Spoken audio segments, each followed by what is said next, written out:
Jina la Bwana liba. Kwa hiyo si kila mazuio ni shetani. Lipo zuio la akili yako ili usifanikiwe. Lipo zuio la mwili wako ili usonge mbele. Lipo zuio la mwili wako ili usitembee kwenye mapenzi ya Mungu. Okay. Kwenye hili neno sura hii ya 26 kitabu cha Mathayo tunajifunza kitu gani pia? Tunajifunza juu ya wanafunzi wa Yesu. Biblia inasema Yesu alivyokuwa anaenda kuomba, aliwaita wanafunzi wake watatu. Alivyowaita akitaka wasimame naye kwa ajili ya kuomba, Biblia inasema akawakuta wamelala. Akawakuta wamelala. Manake kama walikuwa wamelala, manake hawakuweza kuomba. Bwana Yesu asifiwe.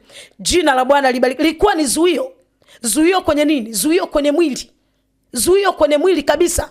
Hujaona mtu inafika anataka kuomba, usingizi mzito unampitia, anashindwa kabisa kutamka yale maneno kuomba, au haombi kabisa.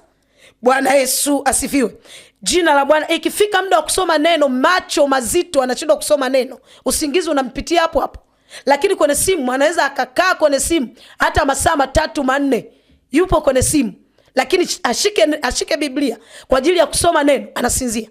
Au muda wa maombi anasinzia. Manake liko zuio kwenye mwili. Bwana Yesu asifiwe. Jina la Bwana libariki. Biblia inasema hao wanafunzi Yesu alivyotaka wasimame naye kwa ajili ya kuomba, Biblia inasema akawakuta amelala. Biblia inasema Yesu akaenda kuomba, akarudi tena akawaamsha, akarudi tena akakuta wamelala. Bwana Yesu asifiwe. Jina la Bwana libariki. Okay. Mfano mwingine ambao nataka ni tuone juu ya zuio la mwili. Haleluya.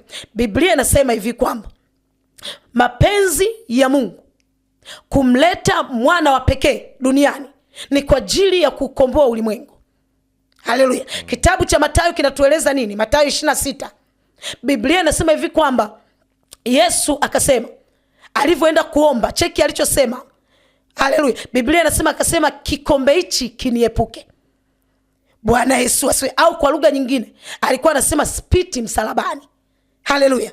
Upinzani huu ulikuwa kwenye nini? Upinzani huu ulikuwa ni kwenye mwili. Haleluya. Hakuwa shetani. Ulikuwa ni upinzani kwenye mwili wake. Bwana Yesu asifiwe. Mwili ulipitisha sauti zipi? Haleluya. Ndani yake, maana yake mwili ulianza kumsemesha kwamba misumari inapita kwenye mwili wako, mikuki itapita kwenye mwili wako, mijeledi itapita kwenye mwili wako. Ndani yake akasema kikombe hichi kiniepuke. Bwana Yesu asifiwe.